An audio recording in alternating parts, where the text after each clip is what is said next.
अस्सलामुअलैकुम। News special से मैं हूं सलमान कियानी। नाज़रीन, अमेरिका और ईरान के दरमियान फिर कशीदगी बढ़ने लगी है। ईरान ने आबनाए हुर्मुज़ में वार्निंग नजरअंदाज करने वाले अमेरिकी जहाज पर मिसाइल दाग दिए हैं। ईरानी खबर एजेंसी ने दावा किया है कि हमलों के बाद अमेरिकी जहाज ने अपना सफर रोक दिया है और अमेरिकी जहाज पसपाई इख्तियार करने और इलाके से भागने पर मजबूर हो गया है।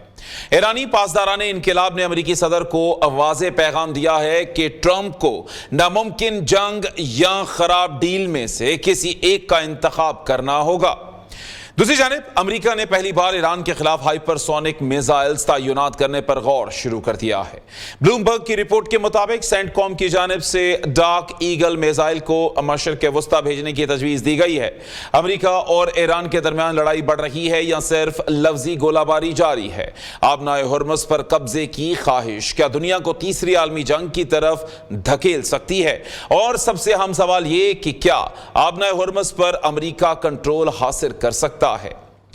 दूसरी जानिब बात करें तो तहरीक इंसाफ ने एक बार फिर हुकूमत के खिलाफ तहरीक चलाने का ऐलान कर दिया है। क्या इस बार तहरीक इंसाफ की स्ट्रीट मूवमेंट हुकूमत के लिए खतरा साबित हो सकती है? अलीमा खान ने एक बार फिर अपनी पार्टी से शिकवा किया है कि सिर्फ ओहदों पर बैठे लोग अडयाला के बाहर आ जाएं तो इमरान खान रिहा हो जाएंगे।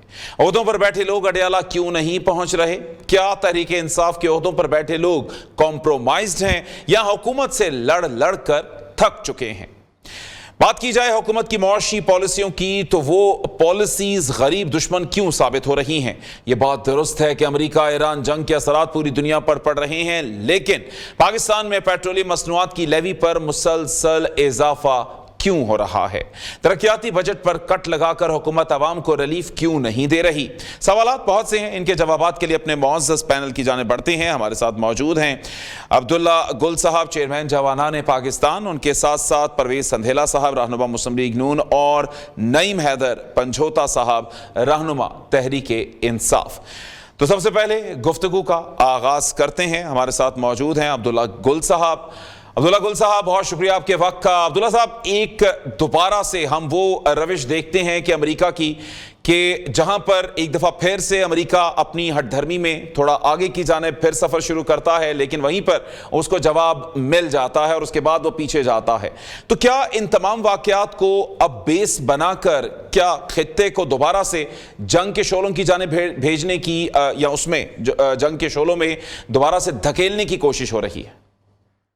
बिस्मिल्लाहिर्रहमानिर्रहीम, बहुत बहुत शुक्रिया। मेरा ख्याल है इन तिलों में तेल नहीं है और जितना इनका तेल निकलना था वो निकल चुका और अब उनको मेरे ख्याल में कुछ हकायक का सामना करने की अशद जरूरत है।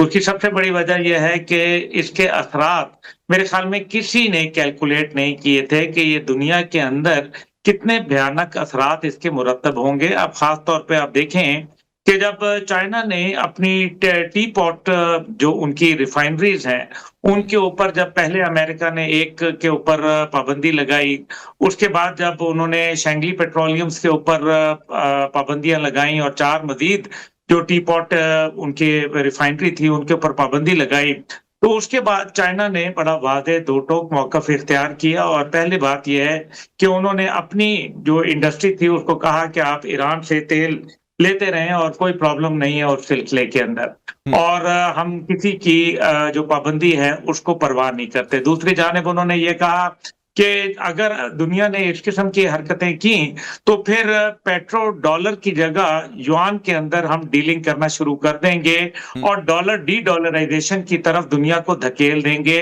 खास तौर पे स्विफ्ट बैंकिंग सिस्टम जो कि अमेरिकन बैंकिंग सिस्टम है उसकी जगह CIPC जो कि चाइनीज बैंकिंग सिस्टम है उसको मुतारिफ कराएंगे। ये मेरे ख्याल में एक बहुत बड़ा इकदाम था जो माजी में देखने में ऐसा नहीं आया, दो टोक मौकफ था। दूसरी जानिब उन्होंने ये भी कहा कि अगर आपने एयरफोर्स 1 को जब बीजिंग में लैंड कराना है तो आपने हुर्मुज़ के मामले को सॉल्व करके और ईरान के मसले को रिजॉल्व करके आप जो है वो यहाँ बीजिंग तशरीफ लाएं। बसूरत दीगर हमारा जो टॉकिंग पॉइंट एजेंडा होगा उसमें नंबर 1 एजेंडा जो होगा वो आबनाए हुर्मुज़ की बंदिश और ईरान के ऊपर जंग की बात होगी। मेरे ख्याल है $700 बिलियन का एक बड़ा हुजम होता है, जो दोनों ममालिक के माबैन तिजारत का है, तो ना अमेरिका इस पोजीशन में है कि वो चाइना को नाराज कर सके, खास तौर पे जब मिड टर्म इलेक्शन उनके सर पर खड़े हों, मुश्किलात उनके लिए इजाफा हो रही हों, डिप्लोमेटिक आइसोलेशन का वो शिकार हो गए हों, और जो पेंटागन ने ब्रीफ दिया था अभी, जिसके अंदर एक ऑल्टरनेट फौजी प्लान का उन्होंने बात की थी, तो उसके अंदर जो बातें वाजे आई, जिसके अंदर ये डार्क एंजल जो हाइपरसोनिक मिसाइल है, पहली बात है कि डार्क एंजल दुनिया के अंदर अभी तक अमेरिका ने सिर्फ टेस्ट ट्रायल के ऊपर बनाए हैं, और वो कहा जाता है दो मुख्तलिफ फिगर्स हैं, एक कहते हैं 4 बनाए हैं, दूसरे कहते हैं 8 बनाए हैं। तो ये 8 मिसाइलों ने क्या कर लेना है, ये आप मेरे से ज्यादा समझते हैं। दूसरी जानिब जो है वो हाइपरसोनिक मिसाइल क्यों लाए जा रहे हैं, क्योंकि ईरान ने जितने भी अपने रॉकेट लॉन्चर्स थे और दीगर जो लॉन्चिंग स्टेशन थे, उनको वो 300, 350 और 500 किलोमीटर से पीछे ले आए हैं, ताकि अमेरिकन हिट रेंज से वो पीछे चले जाएं। अब सवाल ये पैदा होता है कि अमेरिकन अपनी एयरफोर्स को क्यों नहीं ला रहे।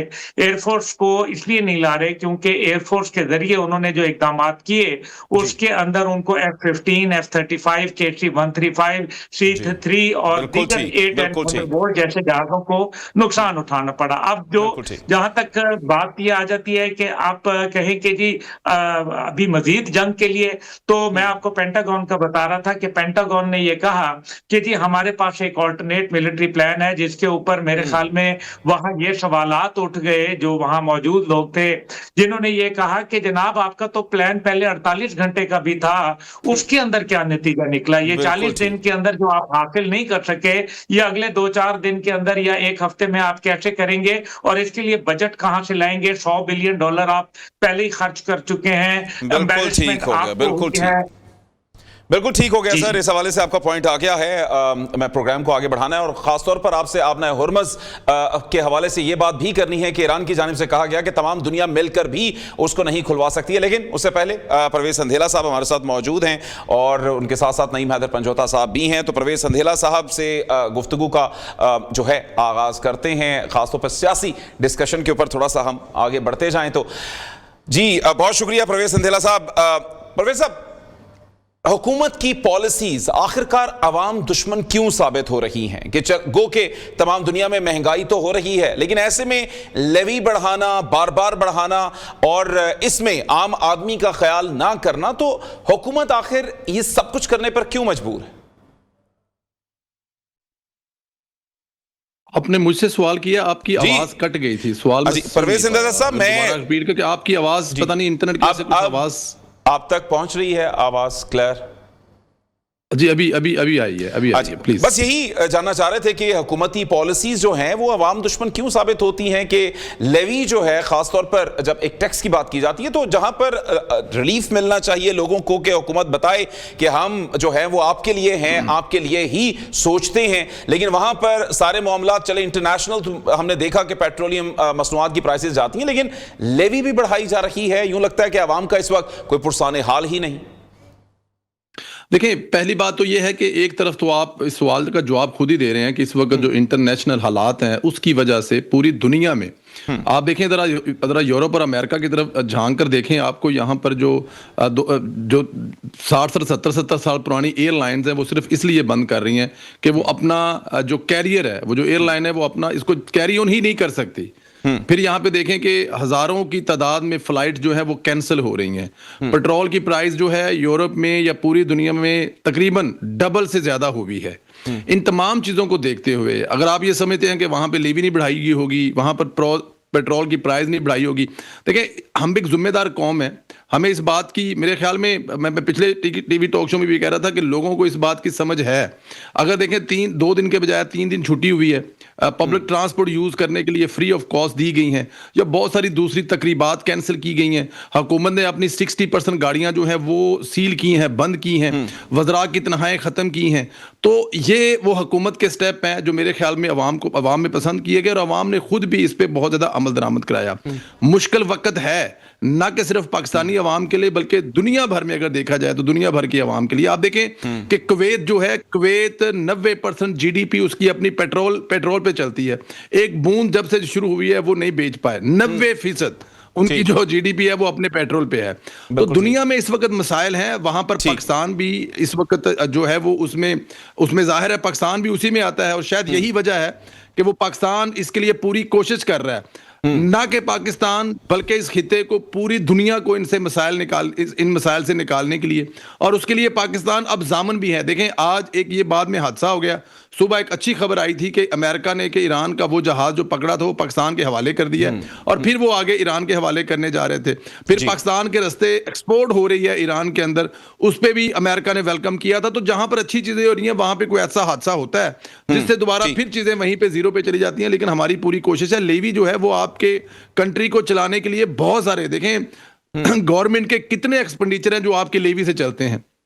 अगर आप लेवी जो है आपकी इसको देखें ना कि जब पेट्रोल की कीमत कम होती है, जब इसमें रिलीफ मिलता है तो हुकूमत जो है वो रिलीफ भी सर, देती है। एफबीआर अगर सही काम नहीं कर रही, पॉलिसी की वजह से नहीं हो रहा, सर एफबीआर की पॉलिसी उसकी वजह से ये महंगाई का सर जो डेफिसिट है वो तो सर लेवी से ना पूरा करें कि आप इस तरफ से एफबीआर नहीं परफॉर्म कर पाया तो आप लेवी से उन मामलात को चलाने की कोशिश करें। तो सर जो इदारे हैं आप उनकी कारकर्दगी बेहतर करें।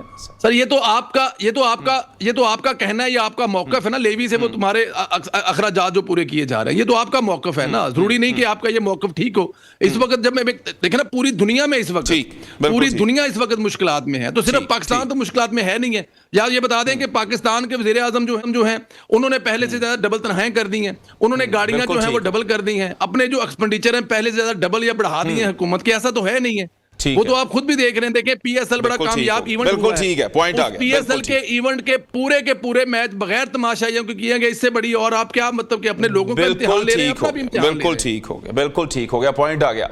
नईम हैदर पंचोता साहब, सर वैलिड पॉइंट उनका, सर वो कहते हैं कि तमाम दुनिया में महंगाई हो गई, वो मुल्क के जो है तेल की पैदावार जहां पर है वहां पर तेल महंगा हो गया, वहां पर महंगाई नजर आती है।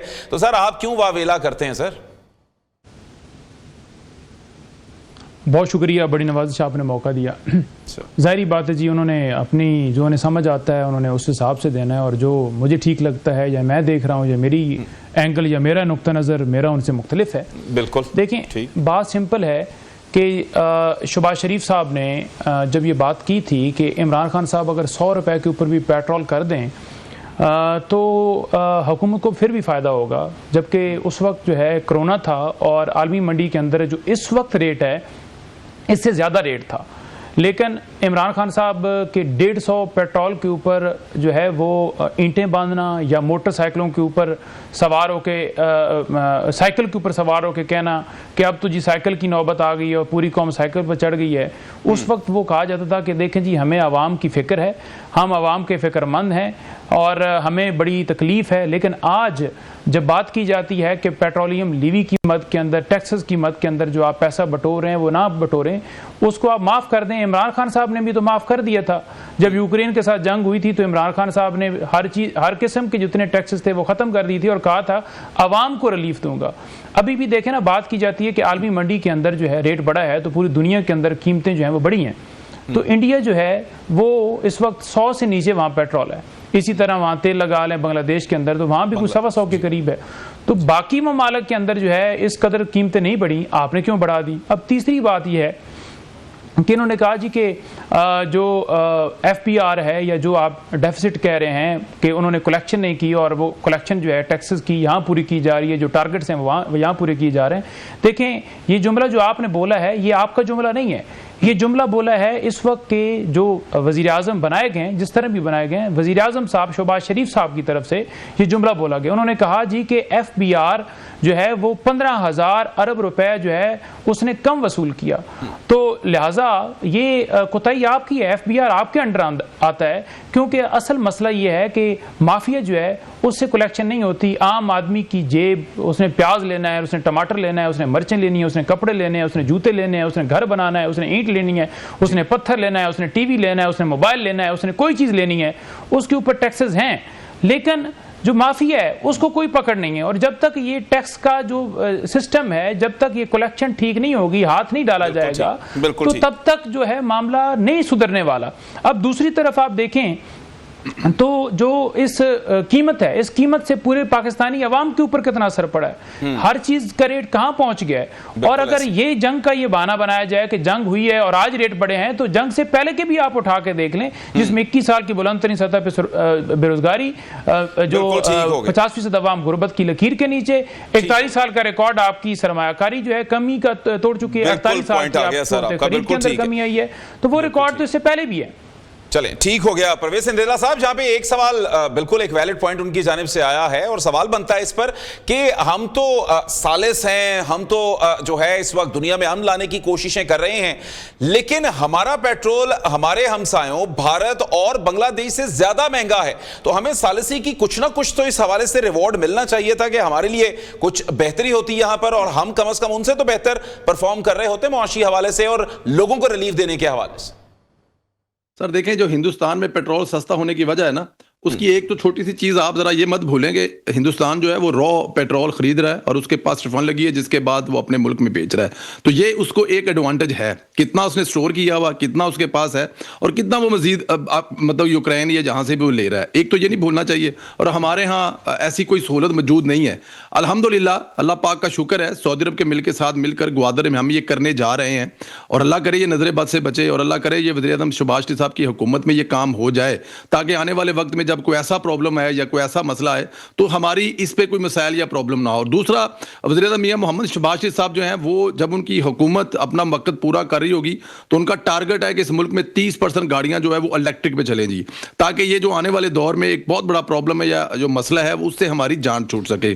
ये वो काम है जो हुकूमत करने जा रही है। बांग्लादेश के पास क्या ऐसा है, ऐसा कुछ के जिसके बिना पर वहां पर भी सस्ता है? देखें, बांग्लादेश के पास और पाकिस्तान पे का पास कोई ऐसा खास फर्क नहीं है। आप ये देखें, बांग्लादेश और पाकिस्तान में अगर आप डॉलर की कीमत को कन्वर्ट करेंगे तो वो कोई ऐसा खास फर्क नहीं। उसको रुपीस में जब आप कहते हैं और पाकिस्तानी रुपए में कहते हैं तो उसकी करेंसी भी हमसे देखें जरा। हमारे जो हैं वो डॉलर के 270 बन रहे हैं, उनके डॉलर के जो टका है वो 100 समथिंग बन रहे हैं। तब उसको कन्वर्ट करेंगे तो माइनस प्लस वो पाकिस्तान की जितना ही बनेगा। अभी नहीं, मैं इधर बात कर रहे थे इमरान खान साहब के दौर में, आपको पता है जब खान साहब ने 2018 में हुकूमत संभाली थी तो उस वक्त तकरीबन 90-95 रुपए का पेट्रोल था और ये 160 का छोड़कर गए थे। आखिरी जलसे में खड़े होकर 10 रुपए कम कर गए थे, जिसको बाद में काफी देर हम लोगों ने IMF और बहुत सारे मामलात में उसको हमने भुगता है। वो किया जा सकता है जब आपको नजर आ रहा हो कि आपकी हुकूमत जो है वो बिल्कुल आखिरी सांसों पर है और वो तहरीक अदम इत्तेमाद के नतीजे में अल्लाह हाफिज होने वाला है, तो उस वक्त आप जलसे में खड़े होकर 25 रुपए कर रहे हैं बगैर किसी से पूछे, बगैर कोई काम किए। तो ये इस किस्म की जो चीजें होती है ना, वो भी आने वाली हुकूमतों के लिए वो बड़ा सरदे दर्द होती हैं। बिल्कुल ठीक हो गया, बिल्कुल ठीक मामला चले, पॉइंट आ गया जी, वो ठीक हो गया, जगह पे मसाइल है जी जी जी जी, ठीक हो गया। अब्दुल्ला गुल साहब, क्योंकि ब्रेक का मुझे कहा जा रहा है और आप मेरे ख्याल से कुछ कहना चाहते हैं, अगर क्विकली कह दें और उसके बाद फिर हमने आबनाए हुर्मुज़ के हवाले से आपसे गुफ्तगू करनी थी, तो जरा अगर आप इस हवाले से कोई बात करना चाहें। देखिए, जहां तक ताल्लुक है फ्यूल प्राइसेस का, पहली बात 2-3 चीजें हैं बड़ी इंपॉर्टेंट। सबसे बड़ी बात यह है कि जो फ्यूल लेवी है वो मेरे ख्याल में गलत है, क्योंकि ये नहीं लेनी चाहिए, अवाम के ऊपर मजीद बोझ नहीं डालना चाहिए। हम समझते हैं हुकूमत का ऐसा इकदाम है कि 3.4 बिलियन आपने UAE का वापस किया, बिल्कुल सही किया, अच्छा किया, कोई बात नहीं, हमने मुश्किल वक्त काट लिया, लेकिन अब इसके ऊपर मजीद बढ़ाती देना। दूसरी बात यह है कि अगर आप कंपैरिजन करें तो आपको पता चलता है कि पाकिस्तान ने कैपेसिटी बिल्डिंग नहीं की, यानी कि जो हमारी स्टोरेज कैपेसिटी थी वो नहीं की। दूसरी बात एक और बड़ी अहम है कि रिलायंस ने इंडिया के अंदर जैसे ही अमेरिका ने पाबंदी खत्म की तेल के ऊपर ईरानी ड्यूरिंग द वॉर, उन्होंने 5 मिलियन बैरल का सौदा कर लिया। अब पाकिस्तान का तो बॉर्डर उनके साथ लगता था, आबनाए हुर्मुज़ का इससे ताल्लुक ही नहीं था, फिर पाकिस्तान ने वहां से क्यों नहीं लिया, ये एक बड़ा इंपॉर्टेंट फैक्टर है और कैपेसिटी बिल्डिंग ना होना ये दूसरा अहम पहलू है। तीसरी बात यह है कि तकरीबन 4% प्राइसेज इंडिया में बढ़ी, यूरोप के अंदर ओवरऑल 8 से 12% बढ़ी, अमेरिका के अंदर 7% बढ़ी और इसी तरीके से जो दीगर मुल्कों में, पाकिस्तान में 67% बढ़ी। अब इसका कोई जवाब नहीं है कि ये 67% क्यों बढ़ी। और सबसे बड़ी बात यह है कि अभी जो हमें एक बड़ा चैलेंज है वो ये है कि आपका देखें, मादी की भी हुकूमत के अंदर, चाहे वो खान साहब की थी चाहे मौजूदा हुकूमत है, लेकिन उन्होंने जो गैस पाइपलाइन का मंसूबा था जो हमारा वहां उनके साथ सलमान के साथ था उसके ऊपर काम नहीं किया, जिसकी वजह से $22 बिलियन का आपको जो है वो सामना है वो बिल्कुल ठीक हो गया। अब्दुल्ला साहब एक ब्रेक का कहा जा रहा है और संधेला साहब जो हैं डिनाई कर रहे हैं, इस हवाले से बात करेंगे, लेकिन जी संधेला साहब एक सेकंड, ये जो हमीद, ये जो भाई बात गुल भाई बात कर रहे हैं, ये तकरीबन ठीक बात नहीं कर रहे हैं। मैं आपको इतनी बात बता दूं कि ये शायद वहां पे बैठे हुए, मैं यूरोप में बैठा हुआ, ये जो कह रहे हैं ना कि 6 से 7%, ये बिल्कुल बहुत दूर तक गलत बयानी है। मैं यहां पर बैठा हुआ हूं, मुझसे पूछें कि कितने % बढ़ा है। 2 यूरो बता दें सर, जल्दी सर, डीजल मैं आपको बताता हूं, 1 यूरो 70 सेंट था। सर मैं आपको अपनी गाड़ी में पेट्रोल डलवाने की रसीद भेज देता हूं, आप देख लें कितने %। नहीं सर, मैंने परसेंटेज कितने % बढ़ गया सर? सर मैं आपको बताता हूं ना, मुझे अगर बात करने का जवाब देंगे, 1 यूरो 70 सेंट से ठीक 1 हफ्ते के बाद 2 यूरो 95 सेंट हो गया था। यानी पेट्रोल जो है 1 यूरो 20 सेंट बढ़ गया था। अब 1 यूरो 20 सेंट बढ़ने से आप समझते हैं कि वो 7% है, तो इसकी एवरेज आप खुद निकालें। हुक्म करेंगे तो मेरे पास रसीदें हैं, मैं आपको भेज दूंगा, बल्कि 3 भेजूंगा, जिसमें जो जंग करने से पहले बैंक से डलवाया, फिर बाद में डलवाया, फिर बाद में डलवाया, तीनों रसीदें बिल्कुल ठीक हो गया, बिल्कुल ठीक हो गया। तो ये बात ना बिल्कुल आपने रसीद भेजनी है सर हमें। अब्दुल्ला साहब वो पूरी तैयारी करके बैठे हैं, लेकिन सर ब्रेक का कहा जा रहा है सर, ब्रेक के बाद सर यही ठीक है जी नाज़रीन। यहां पर एक मुख्तसर सा ब्रेक और इस ब्रेक के बाद प्रोग्राम का सिलसिला यूं ही कंटिन्यू करेंगे।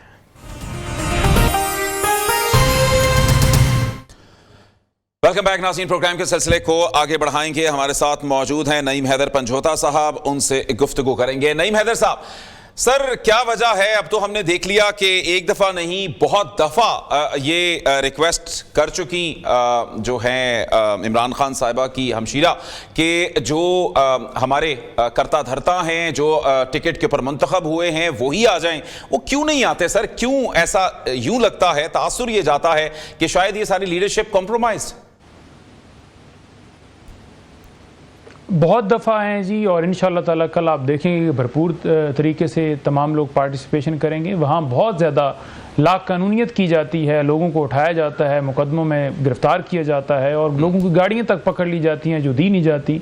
बड़ा जुल्म किया जाता है। वहाँ नहीं देखा जाता कोई बच्चा है, कोई बहन है, कोई माँ है, कोई बुज़ुर्ग है, बस फस्तायत जो है वो की जाती है। तो बड़ा लोगों ने सफ़र किया है और सफ़र कर रहे हैं, और उसके बावजूद हर मंगल को, क्योंकि ये एक दिन का काम नहीं है, हर मंगल को आते हैं। कल इंशाअल्लाह ताला भरपूर तरीके से शिरकत होगी। लास्ट जो मामला था उसमें केपी के अंदर उन्होंने इजलास तलब किया हुआ था अमन को लेकर, जिसकी वजह से वो वहाँ अंगेज थे, और इंशाअल्लाह ताला आप देखेंगे कि कल अच्छी तादाद होगी। दूसरी तरफ देखें ना कि जो इन्होंने बात की, मैं उस पर जवाब देना चाहूँगा कि शहबाज शरीफ साहब ही थे जब वो फ्लोर ऑफ द हाउस खड़े होकर ये कहते थे कि डॉलर $1 महंगा होता है तो इसका मतलब होता है कि वज़ीर आज़म चोर होता है। आज अगर डॉलर महंगे की बात की जा रही है तो डॉलर महंगा क्यों फिर हुआ? आप तो कहते थे कि वज़ीर आज़म चोर होता है। दूसरी बात ये की गई कि हमने गाड़ियाँ जो हैं उसमें बड़ी कमी लेकर आ गए, हम वज़रा की तनख्वाहों में कमी लेकर आ गए, हम फलां चीज़ में हमने जो है वो मैच के अंदर जो है वो ये कर दिया। तो उससे आम आदमी को क्या फ़ायदा हुआ?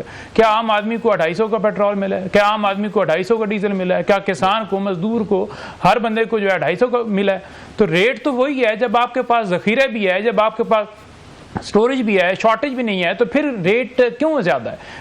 मसला ये है कि हम ये कह रहे हैं कि 107 रुपए जो लीवी ले रहे हैं वो आप ख़त्म करें। उसको ख़त्म ना करने का जवाब नहीं दिया जा रहा कि क्यों नहीं ख़त्म किया जा रहा। उसको ख़त्म करें, कम से कम वो तो कम हो ना। और अगर तमाम टैक्सेस को ख़त्म किया जाए तो मैं नहीं समझता कि इस वक्त भी 250 से ज़्यादा कीमत होनी चाहिए, क्योंकि आलमी मंडी के अंदर भी जो रेट है उसके मुताबिक उस तनासब से देखा जाए तो इससे ज़्यादा रेट नहीं बनता। लेकिन इनकी अपनी मर्जी है, इनकी अपनी जो है वो, हमें क्या है जी, हम तैयारा खरीदें, हमें किसी ने पकड़ना है, हमें क्या है जी। अब वो मोहसिन नकवी साहब बेशक यहाँ से मनी लॉन्ड्रिंग करते हैं, अभी तो आबसार आलम ने भी कह दिया कि किस तरह करप्शन हो रही है, किस तरह यहाँ से तैयारे डॉलर्स के भर भर के लेकर जा रहे हैं। अगर वो झूठ बोल रहे हैं तो उनके खिलाफ कार्रवाई करें, उनके खिलाफ प्रोसीडिंग करें, उनको कटहरे के अंदर लेकर आए कि आपने गलत बात की है। हमारा कोई बिल्कुल अपार्टमेंट जो है वो दुबई जो वहाँ पर जो बीवी है उसका नहीं आया, दुबई लीज के अंदर नहीं आया। हम तो बिल्कुल पाक दामन है, ये गलत बात करें, इख्तियारात का भी बिल्कुल गलत इस्तेमाल नहीं हो रहा। जब करप्शन, बदयांती, इस तरह के मामला आते हैं तो फिर आपको सफाई देनी पड़ती है। बिल्कुल अभी आप ठीक देखें हो। ना 5300 रुपए की करप्शन जो है वो IMF ने कहा है, तो IMF बिल्कुल के ऊपर भी एक पर्चा दे दें, क्योंकि नई मैदर तो आपको मिला हुआ है जी, और पाकिस्तान का हर शहरी जो बोलेगा उसके ऊपर फीका का मुकल जी आप झूठ बोल रहे हैं। तो अगर वो झूठ बोल रहे हैं तो IMF पे भी एक पर्चा दे दे, वारंट गिरफ्तारी जारी कर दें और 26 घंटे का ऑपरेशन वहां भी जारी कर दें, जैसे जमान पार्क में आपने जारी कियागा। वहां तो आपकी काम पे टांगेंगी, क्योंकि उन्होंने आपकी हकीकत बता दी, अब उसको आप जवाब जो आपसे मांगेंगे पॉइंट आ गया, बिल्कुल ठीक हो गया। परवेज संधेला साहब, आज मोहसिन नकवी साहब का यह दावा कि उनका कहना था कि वन कॉन्स्टिट्यूशन एवेन्यू तारीख का सबसे बड़ा स्कैम है, तो सर ये 21 साल बाद पता लगना था इस चीज का?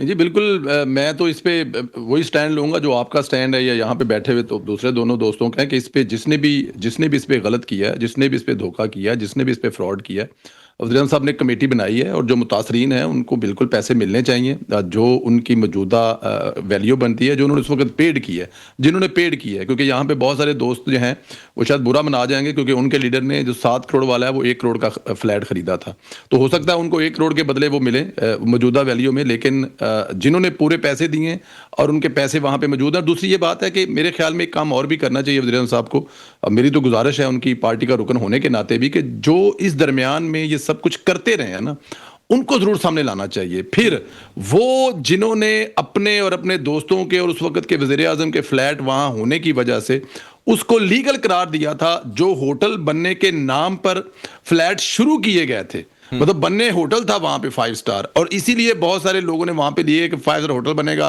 कॉफी शॉप बनेगी, वहां का इलाका बड़ा डेवलप होगा, लेकिन बाद में उनके साथ भी धोखा हो गया। और वो जो 2 उस वक्त के जज थे ना, एक तो बल्कि शायद वकील भी हुआ करते इस केस में, और दूसरे जो साबिक जो चीफ जस्टिस साकिब निसार साहब हैं, मेरे ख्याल में ये तमाम के तमाम लोग, खासतौर पर जो CDI के उस वक्त के वो लोग हैं जो जिम्मेदार थे कि भाई आपने यहाँ पे होटल बनने के लिए इजाजत दी है और 21 साल में यहाँ पे बन क्या रहा था। और अगर फिर यहाँ पे एक बात और भी है, अब जो लोग बड़े बड़े दावे कर रहे हैं, बड़े बड़े वीलॉग कर रहे हैं, बड़ी बड़ी इंफॉर्मेशन दे रहे हैं, शायद उनको इंफॉर्मेशन नहीं थी कि ये होटल बनने के नाम पर या होटल बनने के नाम पर ये जगह ली गई है और कागजों में ये होटल है, लेकिन फ्लैट है तो कम से कम खरीदे ही ना, उस वक्त तो आवाज उठा लिया जाते तो ज्यादा बेहतर होता। पर मैं आपकी साइड पे हूँ, पूरी पाकिस्तानी कौम की तरह मेरी तरह यही आवाज है कि यहाँ पे इंसाफ होना चाहिए। जिनके सर ये तमाम चीजें इतनी लेट क्यों पता लगती हैं कि जब सब कुछ लुट चुका होता है, मामला तो उस नहज पे चले जाते हैं, तभी पता चलता है। लेकिन सर एक और जो चीज अब हम देख रहे हैं जमामा खान साहिबा के हवाले से, अगर वो दूसरी शादी कर रही हैं, क्योंकि सोशल मीडिया भरा हुआ है, तो उन पर इतनी तनकीद क्यों? क्या कोई और टॉपिक नहीं रह गया है कि जो चीजों पे देखा जाए? दूसरी शादियां तो हर जगह पर हो रही हैं और हर जो है इस टाइम बड़ी इक्तदार में मौजूद जो फैमिलियां हैं उनकी भी होती हैं, तो इसमें बुरा क्या सर?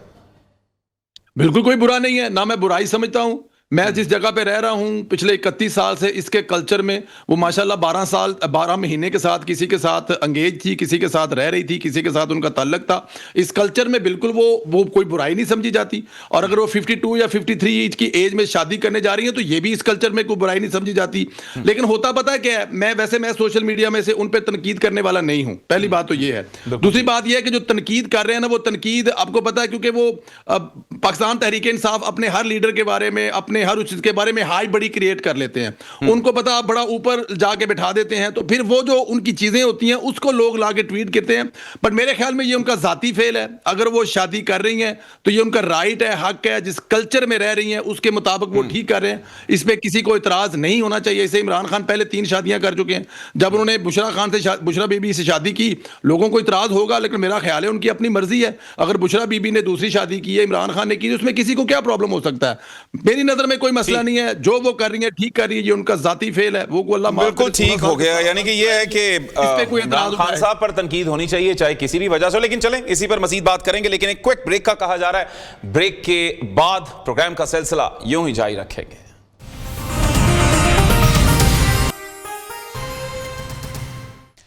वेलकम बैक नाज़रीन, प्रोग्राम के सिलसिले को आगे बढ़ाएंगे। अब्दुल्ला गुल साहब, चेयरमैन जवानान पाकिस्तान, हमारे साथ मौजूद हैं। अब्दुल्ला गुल साहब, ईरान का ये दावा कि तमाम दुनिया भी मिल जाए तब भी वो आबनाए हुर्मुज़ को नहीं खुलवा सकती है, तो क्या ईरान की पोजीशन वहां पर इतनी ही मजबूत है?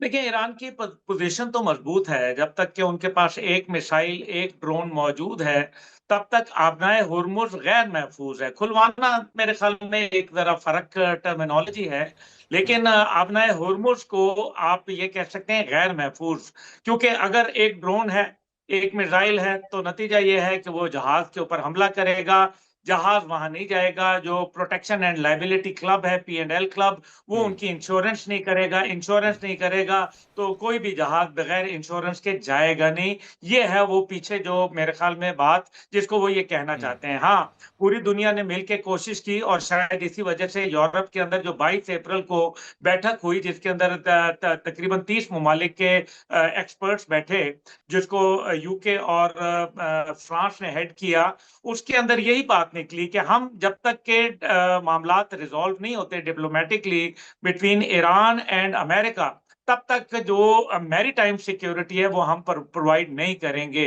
और हम सिर्फ तब करेंगे जब मामलात ठंडे हो जाएंगे, और उसके बाद अगर किसी जहाज को अटैक किया गया तो फिर हम उनको बिल्कुल ठीक मैरीटाइम हो गया, बिल्कुल सिक्योरिटी ठीक। प्रोवाइड करेंगे। ये उन्होंने बात कही है। तो ठीक हो अभी मेरे ख्याल में अपना हुर्मुज़ का जो मामला है वो जी, अमेरिका को चाइना जाने से पहले हल करना पड़ेगा। ये करना उनकी पड़ेगा, बिल्कुल ठीक। मजबूरी है, और अगर ये नहीं करेंगे तो फिर दुनिया के लिए मुश्किलात पैदा होंगी, और बिल्कुल ठीक, इसकी हो इतनी चुकी। इंटेंस जो सूरत हाल निकलेगी, जो मेरे ख्याल में बर्दाश्त नहीं होगी। मेरे ख्याल में क्योंकि बिल्कुल वक्त की ठीक हो किल्लत है, मैं एक चीज जो जी, जरूर क्लैरिफाई करना क्विकली सर, चाहूंगा, सर, सर। ये मेरे आप देख लें, ये पढ़ लें, ये इस पे बड़ा वाज़ेह लिखा हुआ है कि ये मैंने आपको इंटरनेट से जो यूरोप का ये 12% आपको नजर आ रहा है, 12% ये लिखना है। European fuel prices rose by an average of 12% by late April 2026 despite a fragile ceasefire।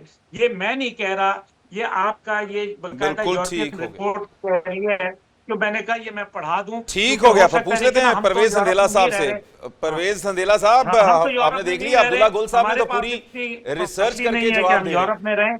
जी जी, ठीक हो गया सर, वो तो पूरी रिसर्च करके जवाब दे रहे हैं। एक तो सर आपने इसका जवाब देना, दूसरा ये कि सर इख्तियार वली साहब का बयान सामने आया, उनका ये कहना था कि इमरान खान साहब ये जो ईवीएम मशीनें थी वो अपनी मदद के लिए, अपने आप के लिए लेकर आ रहे थे कि उनको फायदा हो जाए। चलें सर, मसला ये है कि वो तो ला रहे थे, तो कुछ आप ही कोई न्यूट्रल टाइप की ले आए, ताकि हर दफा ये जो एक होता है शोर शराबा होता है और जिस तरह से इलेक्शंस पर सवालात उठाए जाते हैं, तो कम से कम वो तो खत्म हो जाए।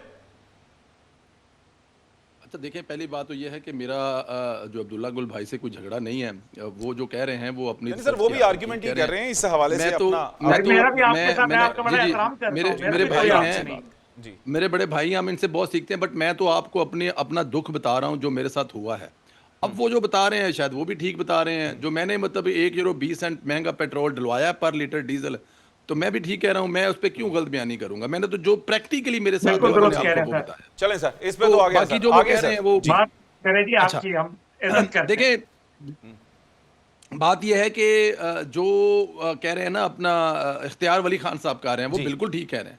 प्लान यही था, वो जो 10 साल का प्लान था ना, 10 साल के लिए अपना चीफ ऑफ आर्मी स्टाफ, 10 साल के लिए अपना सदर, 10 साल के लिए अपना वजीर आजम, और 10 साल के लिए अपोजिशन हमेशा में जेलों में, या फिर 10 साल के लिए उनको जो मतलब सजाएं काला पानी की दी जा सकती दी जाए। तो वो बात ठीक कह रहे हैं, सर, उनके ये ये- प्लान थे। हमारा कोई ऐसा प्लान नहीं है, हमारा तो कोई सर- ऐसा प्लान नहीं है। हम लोग इंशाल्लाह ताला इलेक्शन में जाएंगे, और इलेक्शन जब 2029 में होंगे, अवाम में सर जाएंगे, ये अवाम इलेक्ट्रॉनिक जिसको वोट वोटिंग देंगे। मशीन्स के अगर ऊपर फिर वो कोई रिसर्च थी आपकी कि सर वाकई कुछ ऐसा होने सर वाला है? मैं तो कह रहा हूं क्या कि मेरी मैं जिस मुल्क में, फिर वही कहूंगा, मैं जिस मुल्क के यूरोप में रह रहा हूं, क्या पाकिस्तान से ये मुल्क पीछे है टेक्नोलॉजी में? हॉलैंड पीछे तो नहीं है ना। इन्होंने आज से कुछ 40 साल पहले उस सिस्टम को नकारा समझ के उठाकर फेंक दिया था। उस पर करोड़ रुपए लगाए थे उस सिस्टम पे।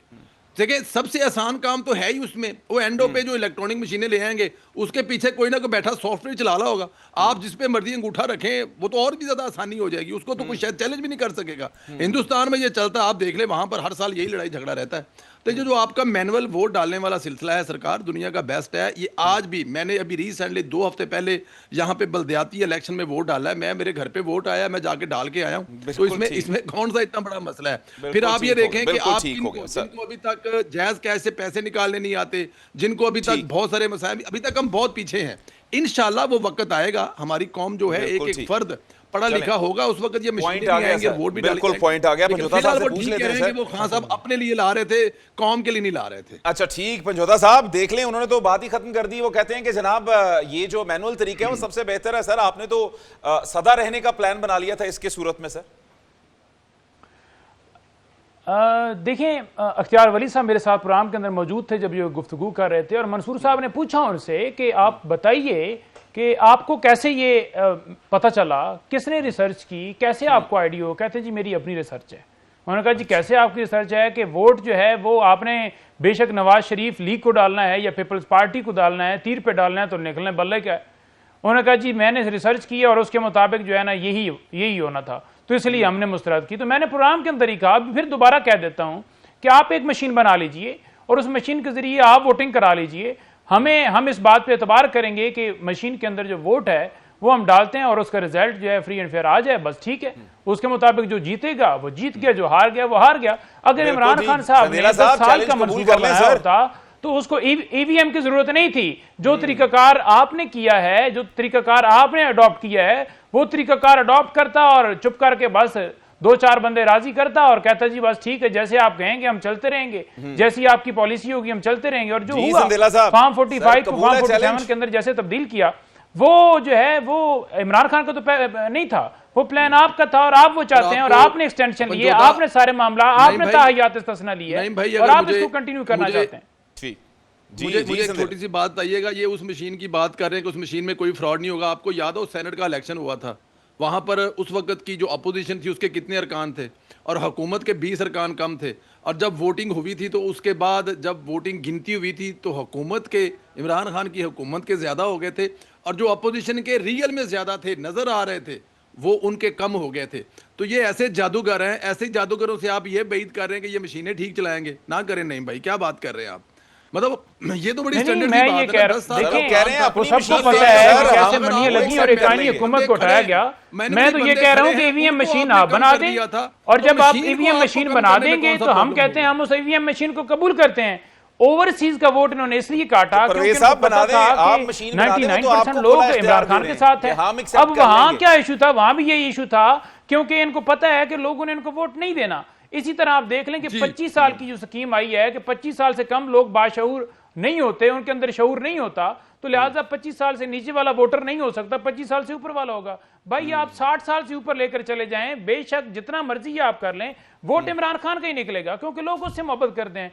अब दूसरी बात ये रहेगी जो कब्जे की बात हो रही है, बिल्कुल ठीक हो गया, बिल्कुल संदेला साहब से पूछ लेते हैं सर। जब गरीब का घर जो है मौजूद होता है उस पर बिल्डोजर फेर दिए जाते हैं। जी, जब बैरियर टाउन का मामला है, किसी को नहीं पता कि इस प्रॉपर्टी जो है लीगल है या नहीं है, या इसकी एनओसी है, यानी लोग इन्वेस्टमेंट कर देते हैं। अचानक से आप आते हैं जी के मलक रियाज ने ठीक नहीं किया, लिहाजा हम इसकी एनओसी भी, ये सारे मामला गलत हैं। पाकिस्तान के अंदर आप हर शहर के अंदर चले जाएं, जितने कब्जे हैं, जितना कब्जा माफिया है, क्या उनकी कोई गिरफ्त होगी या सिर्फ यही होगा कि गरीबों के ऊपर? पॉइंट आ गया सर, बिल्कुल सर, वक्त कम है सर, की बात कीजिए जी। संदेला साहब चैलेंज कबूल करते हैं सर, वो कहते हैं आप मशीन ले आए। तो मैं तो ये कह रहा हूं कि आप नहीं, मदर पंजोता साहब, जिस जहां से इन्होंने इलेक्शन लड़ना है उस इलेक्शन के हलके में जो इनके यहाँ इनको नजर आती है ना कि वहां पे कोई नजायज कब्जा है और उस इलाके का बड़ा तगड़ा इंसान है, उसका नाम पता मुझे भेजें। मैं इन्हीं के दोस्तों से, सुहेब भट्ट या डॉक्टर साहब से, मुख्तार से कह के ना सबसे पहले कब्जा खत्म करवाऊंगा। मैं आपको गारंटी देता हूँ ये वाली बात अब खत्म हो गई है कि कोई कब्जा आगे कर जाएगा या कोई खा जाएगा या पी जाएगा, ये अब हो नहीं सकता। अभी आपको मोहसिन नकवी साहब का ईवीएम मशीन का भी बता दें सर, जजों के खिलाफ भी कार्रवाई होगी, सियासतदानों के खिलाफ भी कार्रवाई होगी। टावर के अंदर जिस जिसके फ्लैट है, जिस जिसके नजायज कायम है, जिसने 1 करोड़ रुपए के लेकर 7 करोड़ रुपए वाले उनके खिलाफ भी कार्रवाई होगी। ये मैं आपको गारंटी देता हूं। ठीक हो गया सर, सर वो आपकी गारंटी का जवाब दे रहे हैं सर, देकर बाहर के जवाब सुन लेते थे या फिर यूनिवर्सिटी बनवाने के लिए कुछ, वो जमाना चला गया, वो मलक रियाज वाला जमाना चला गया। इस वक्त हुकूमत वज़ीर आज़म मियां मोहम्मद शहबाज शरीफ साहब की है, इमरान खान की हुकूमत नहीं है, तो इसलिए इस बात से बेफिक्र हो जाए। चलें, वजीर ठीक हो। देखें, यूनिवर्सिटी इमरान खान की मलकियत ना थी, ना बुशरा बीबी की मलकियत थी, वो एक ट्रस्ट था जो उन्होंने अच्छे काम के लिए बनाया और 190 मिलियन पाउंड आपके अकाउंट में आ चुके हैं। उसके बावजूद बेगुनाह आपने जेल में रखा हुआ है क्योंकि वो मौजूदा एस्टेब्लिशमेंट के सामने डट के खड़े हैं। और कोई वजह नहीं है आज नवाज शरीफ की तरह लेट जाएं। बिल्कुल ठीक हो गया। और इस तरह से प्रोग्राम का वक्त खत्म होता है। यकीनी तौर पर हमारे मेहमान एक अच्छा पैनल हमने चूज करने की कोशिश की, उनका जो पॉइंट ऑफ व्यू था वो आप तक पहुंचा। फैसला आपने करना है। एक नए प्रोग्राम के साथ कल फिर हाजिर होंगे। आप देखते रहिए न्यू न्यूज़।